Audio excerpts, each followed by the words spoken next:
नमो शिवाय।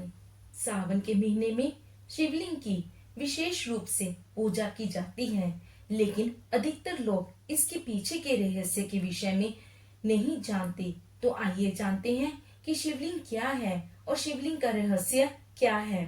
सावन का मास चल रहा है, पूरा देश शिव भक्ति में लीन है। प्रदोष का सोमवार, प्रदोष, चतुर्दशी, शिवरात्रि और महाशिवरात्रि शिव पूजा के खास दिन होते हैं। इन सभी विशेष दिनों में शिवलिंग की पूजा की जाती है, लेकिन कई लोग यह नहीं जानते कि आखिर शिवलिंग में कौन से रहस्य छुपे हुए हैं। तो आइए जानते हैं शिवलिंग का रहस्य क्या है। भगवान शिव के निराकार रूप की पूजा शिवलिंग के प्रतीक रूप में करते हैं। शिवलिंग शिव और शक्ति का पूर्ण स्वरूप है। यह आत्मा और परमात्मा के मिलन का प्रतीक भी है। शिवलिंग का अर्थ है शिव का आदि अनादि स्वरूप, शून्य, आकाश, अनंत ब्रह्मांड और निराकार परम पुरुष का प्रतीक। शिव का अर्थ होता है शुभ और लिंग का अर्थ होता है ज्योतिपिंड।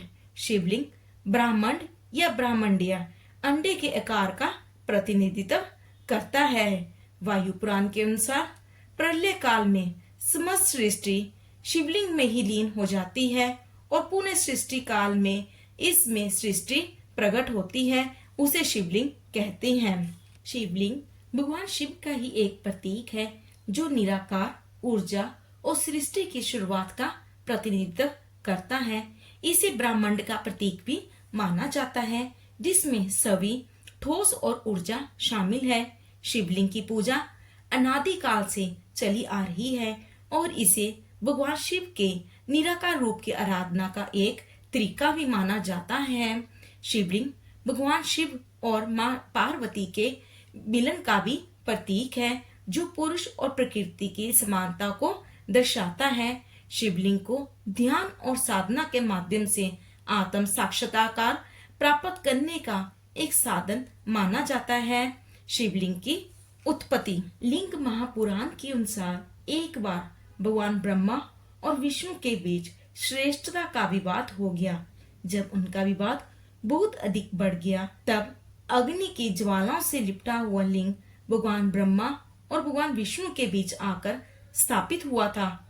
दोनों उस लिंग का रहस्य नहीं समझ पाए।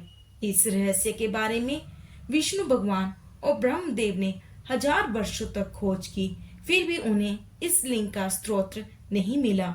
निराश होकर दोनों देव फिर से वहीं आ गए जहां उन्होंने लिंग को देखा था। वहां आने पर उन्हें ओम की ध्वनि सुनाई दी, जिसको सुनकर उन्हें अनुभव हुआ कि यह कोई शक्ति है और इसे ओम के स्वर की आराधना करने लगे। भगवान ब्रह्मा और भगवान विष्णु की आराधना से प्रसन्न होकर उस लिंग से भगवान शिव प्रकट हुए और सद्बुद्धि का वरदान दिया। देवों को वरदान देकर भगवान शिव अंतर ध्यान हो गए और एक शिवलिंग के रूप में स्थापित हो गए। यही भगवान शिव का पहला शिवलिंग माना गया। सबसे पहले भगवान ब्रह्मा और विष्णु ने शिव के उस लिंग की पूजा अर्चना की थी।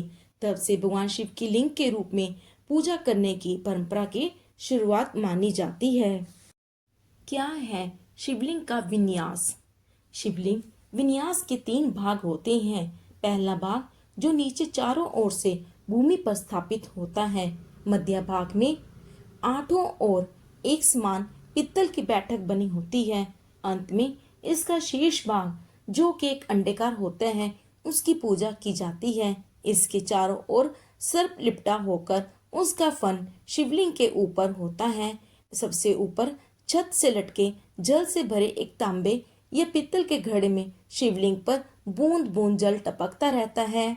मुख्यतः ये 3 भाग, ब्रह्मा जो सबसे नीचे, विष्णु जो मध्य का भाग और शिव जो सबसे ऊपर अंडाकार है, शीर्ष पर जल डाला जाता है, जो नीचे बैठक से बहते हुए बनाए गए एक मार्ग से निकल जाता है।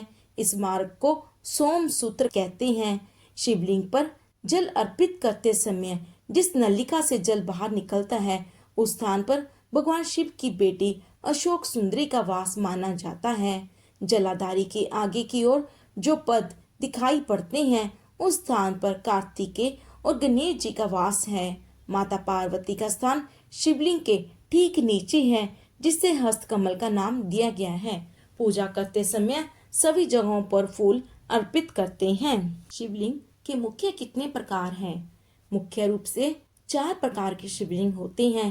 पहला, उल्का पिंड की तरह काला अंडाकार लिए हुए, इस तरह के शिवलिंग को ज्योतिर्लिंग कहते हैं। दूसरा, पारे से बना शिवलिंग होता है, इसे पार्द शिवलिंग कहा जाता है। तीसरा, पार्थिव शिवलिंग जो पत्थर या मिट्टी से बना हो। चौथा, स्वयंभू लिंग, भगवान राम ने भी एक शिवलिंग रामेश्वर में बनाया था। कहते हैं कि यह एक विशेष प्रकार की रेत का था, जिसने बाद में ठोस रूप ले लिया था। पुराणों के अनुसार शिवलिंग के प्रमुख 6 प्रकार होते हैं: द्योलिंग, असुलिंग, अर्शलिंग, पुराणलिंग, मनुष्यलिंग और स्वयं भूलिंग।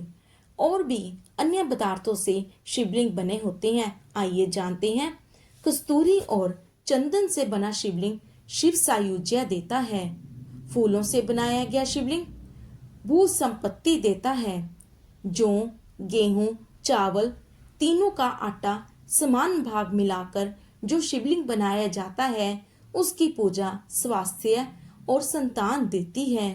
मिश्री से बनाए हुए शिवलिंग की पूजा रोग से छुटकारा देती है। भीगे तिल को पीस कर बनाया गया शिवलिंग अभिलाषा पूर्ति करता है। यज्ञ कुंड से ली गई भस्म से जो शिवलिंग बनता है, उसका पूजन अविष्ट देने वाला होता है।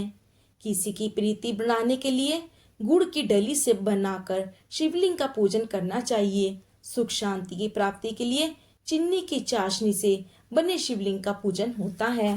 बांस के अंकुर को शिवलिंग के समान काटकर पूजा करने से वंश वृद्धि होती है। दही को कपड़े में बांधकर निचोड़ देने के पश्चात उससे जो शिवलिंग बनता है, उसका पूजन लक्ष्मी और सुख देने वाला होता है। गुड़ में अन्न चिपकाकर शिवलिंग बनाकर पूजा करने से कृषि उत्पादन अधिक होता है। किसी भी फल को शिवलिंग के समान रखकर उसकी पूजा करने से फल वाटिका में अधिक फल आता है। आंवले को पीसकर बनाया गया शिवलिंग मुक्ति प्रदान करता है। नवनीत को अथवा वृक्षों के पत्तों को पीसकर बनाया गया शिवलिंग स्त्री के लिए सौभाग्यदाता होता है। दुर्वा को शिवलिंगाकार गूंथकर उसकी पूजा करने से अकाल मृत्यु का भय दूर होता है। कपूर से बना शिवलिंग का पूजन शक्ति और मुक्ति देता है। लोहे से बने शिवलिंग का पूजन सिद्धि देता है। मोती के शिवलिंग का पूजन स्त्री की भाग्य वृद्धि करता है। स्वर्ण निर्मित शिवलिंग समृद्धि का वर्धन दे करता है। चांदी का शिवलिंग धन धनाज्य बढ़ाता है। पीतल का शिवलिंग दरिद्रता का निवारण करता है। लहसनिया का शिवलिंग शत्रुओं का नाशक होता है। इस स्फटिक तथा अन्य रत्नों का शिवलिंग मनुष्य की अभिष्ट कामनाएं प्रदान करता है। पारद से बने शिवलिंग की शास्त्रों में बहुत प्रशंसा है। इसे ज्योतिर्लिंग में भी श्रेष्ठ माना गया है। इसका पूजन सर्व कामप्रद मोक्षप्रद शिव स्वरूप बनाने वाला है। यह समस्त पापों का नाश करके जीवों को संसार के संपूर्ण सुख एवं मोक्ष देता है। पुलिंग किसे कहते हैं? देश में स्वयंभू लिंग बहुत हैं। स्वयंभू लिंग का अर्थ है वह शिवलिंग जिसको किसी ने स्थापित नहीं किया है, जो किसी आराधक की तपस्या एवं श्रद्धा से स्वयं प्रकट हुआ है। ऐसे शिवलिंगों की संख्या करना संभव नहीं है।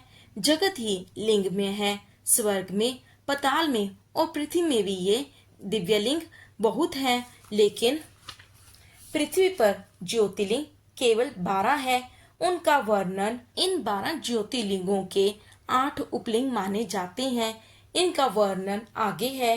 कहा जाता है कि ये ज्योतिर्लिंगों से प्रकट हुए हैं। मल्लिका अर्जुन से प्रकट रुद्रेश्वर जो भृगु कच्छ में है। महाकाल से प्रकट दुग्धेश्वर जो नर्मदा तट पर है। ओमकारेश्वर से प्रकट कर्दमेश जो बिंदुसर पर सिंधपुर में है। केदारेश्वर से प्रकट भूतेश्वर जो यमुना तट पर मथुरा में है। भीमशंकर से प्रकट भीमेश्वर साहागिरी पर, नागेश्वर से प्रकट भूतेश्वर मल्लिका सरस्वती के तट पर, रामेश्वर से प्रकट गुप्तेश्वर, इनके ठीक स्थान का निश्चय करना कठिन है क्योंकि इस नाम के कई लिंग देश में है। गुमेश्वर से प्रकट व्याघ्रेश्वर, इनकी स्थिति के संबंध में भी गुप्तेश्वर जैसी ही अवस्था है। शिवलिंग पर जल चढ़ाने की परंपरा कब आरंभ हुई? जब समुद्र मंथन के समय सभी देवता अमृत के आकांक्षी थे, लेकिन भगवान शिव के हिस्से में भयंकर हलाहल विष आया। उन्होंने बड़ी सहजता से सारे संसार को समाप्त करने में सक्षम उस विष को अपने कंठ में धारण कर लिया तथा वो नीलकंठ कहलाए। समुद्र मंथन के समय निकला विष ग्रहण करने के कारण भगवान शिव के शरीर का दाह बढ़ गया। उस दाह के शमन के लिए शिवलिंग पर जल चढ़ाने की परंपरा आरंभ हुई, जो आज भी चल रही है। श्री शिव महापुराण में ब्रह्मा जी के पुत्र संत कुमार जी वेद व्यास जी को उपदेश देते हुए कहते हैं कि हर गृहस्थ व्यक्ति को दीक्षा लेकर पंचदेवों श्री गणपति जी, भगवान सूर्य, विष्णु भगवान, माँ दुर्गा और भगवान शंकर की प्रतिमाओं में नित्य पूजन करना चाहिए, क्योंकि शिव ही सबके मूल हैं। मूल शिव को सींचने से सभी देवता तृप्त हो जाते हैं, परंतु सभी देवताओं को तृप्त करने पर भी भगवान शिव तृप्त नहीं होते। इस बात का प्रमाण श्री शिव महापुराण में मिलता है। इस पुराण के अनुसार सृष्टि के पालन करता भगवान विष्णु ने एक बार सृष्टि के रचयिता श्री ब्रह्मा जी के साथ निर्गुण निराकार अजन्मा भगवान शिव से प्रार्थना की कि आप कैसे प्रसन्न होते हैं। तब भगवान शिव बोले, मुझे प्रसन्न करने के लिए शिवलिंग का पूजन करो। जब जब किसी प्रकार का संकट या दुख हो तो शिवलिंग का पूजन करने से समस्त दुखों का नाश होता है। जब देव श्री नारद ने भी श्री विष्णु जी को शाप दिया और बाद में पश्चाताप किया, तब श्री विष्णु जी ने नारद को पश्चाताप के लिए शिवलिंग का पूजन, शिव भक्तों का सत्कार, नित्य शिशवत नाम का जाप आदि क्रियाएं बताई। आइए जानिए भगवान शिव की पूजा में क्यों खास होता है बेलपत्र। भगवान शिव की पूजा में सबसे खास होता है बेलपत्र। खास तौर पर बताया गया है कि बेलपत्र के बिना भगवान शिव की पूजा पूरी तरह से अधूरी है। इसलिए जब भी भगवान शिव की पाठ पूजा की जाती है, उस सामग्री में बेलपत्र जरूर शामिल किया जाता है। आइए जानते हैं सबसे पहले शिवलिंग पर किसने बेलपत्र चढ़ाया होगा। ऐसा कहा जाता है कि भगवान शिव को पति के रूप में पाने के लिए माता पार्वती ने कठोर तपस्या की थी। उसी वक्त सबसे पहले माता पार्वती ने शिवलिंग पर बेलपत्र चढ़ाए थे। एक और धारणा के अनुसार भगवान शिव को बेलपत्र इसलिए चढ़ाए जाते हैं कि जब समुद्र मंथन से विष निकला था, उससे विष को भगवान ने अपने कंठ में धारण किया था। ऐसे में सभी देवी देवताओं ने मिलकर भगवान भोलेनाथ को बेलपत्र खिलवाने शुरू कर दिए, क्योंकि बेलपत्र विष के प्रभाव को कम करता है। इसका सेवन करने से महादेव को शांति मिलने लगी थी। इसके बाद से ही शिवलिंग पर बेलपत्र चढ़ाने की परंपरा शुरू हो गई। अब महादेव से जुड़े हर त्योहार पर बेलपत्र उन्हें चढ़ाए जाते हैं। शिवलिंग पर जो बेलपत्र चढ़ाते हैं उनमें 3 पत्तियों का क्या महत्व है। बेलपत्र में ये जो 3 पत्तियां होती हैं वो ब्रह्मा, विष्णु और महेश का प्रतीक मानी जाती हैं। साथ ही इसे भगवान शिव के 3 नेत्रों और त्रिशूल के साथ भी जोड़ा जाता है। इतना ही नहीं, बेलपत्र की तीनों पत्तियां ज्ञान, शक्ति और इच्छा शक्ति का प्रतीक भी मानी जाती हैं। बेलपत्र को कभी भी चतुर्थी, अष्टमी, नवमी, द्वादशी, चतुर्दशी, सोमवार, संक्रांति, पूर्णिमा और अमावस्या के दिन भूलकर भी नहीं तोड़ना चाहिए। यदि आप ऐसा करते हैं तो महादेव आपसे क्रोधित हो सकते हैं। इसलिए जब भी बेलपत्र तोड़ें तो तिथियों का ध्यान अवश्य रखें। आप चाहे तो रविवार के दिन बेलपत्र तोड़ सकते हैं। भगवान शिव के गले में नागराज वासुकी ने अपना स्थान बनाया है। वासुकी वही नाग है जो समुद्र मंथन के समय मंथन की रस्सी के रूप में उपयोग में लाए गए थे। यह माना जाता है कि विष के प्रभाव को शांत रखने में वासुकी की उपस्थिति ने काफी मदद की थी। शिवजी नागों के अधिपति भी हैं। उनके सिर पर कई नाग रहते हैं। उनके गले में वासुकी नाग है, उनकी बाहों पर तक्षक, जटाओं में शेषनाग और उनकी कमर में पद्मनाभ नाग उपस्थित हैं। यह सभी नाग इस बात का संकेत देती हैं कि शिव जी सृष्टि की तमाम शक्तियों के नियंत्रक हैं, चाहे वह विषैली या विनाशकारी क्यों न हो। नाग को शिव का प्रिय माना जाता है। नाग पंचमी, महाशिवरात्रि और श्रावण मास के समय नागों की विशेष पूजा का महत्व है। यह भी मानता है कि शिव की पूजा से सर्प दोष, काल सर्प योग जैसी बाधाएं दूर होती हैं। नाग शिवजी जी के गले में और शिवलिंग पर इसलिए विराजमान होता है क्योंकि सर्प मृत्यु और अमरता दोनों का प्रतीक है और शिव है मृत्यु के पार ले जाने वाले महाकाल। नाग अज्ञानता का प्रतीक है और शिवलिंग उस ज्ञान का रूप है और अज्ञान को नष्ट करता है। शिव और नाग दोनों ही निर्भरता के प्रतीक हैं। जहाँ सर्प होता है वहाँ कोई नजदीक नहीं आता और जहाँ शिव होता है वहाँ डर की कोई जगह नहीं होती। नाग शिवलिंग की रक्षा करता है। वह कुंडलिनी शक्ति का भी प्रतीक है जो शिव की कृपा से जागृत होती है और आत्मा को परमात्मा से जोड़ती है। शिव पुराण में कहा गया है कि जो भक्त नाग सहित शिवलिंग का पूजन करते हैं उसे भय, रोग और मृत्यु से मुक्ति मिलती है। शिवलिंग पर नाग दर्शन के लाभ संकटों से मुक्ति, आध्यात्मिक जागरण, अनिष्ट शक्तियों से सुरक्षा, शांति और निर्भरता की प्राप्ति। जो महादेव का ध्यान करते हैं उसे त्रिदेव की कृपा और चारों दिशाओं से रक्षा प्राप्ति होती है। अगर आप भी शिवलिंग पर नागराज के इस देवता में आस्था रखते हैं तो प्लीज मेरी इस वीडियो को लाइक, शेयर एंड कमेंट अवश्य करें। बोलो हर हर महादेव।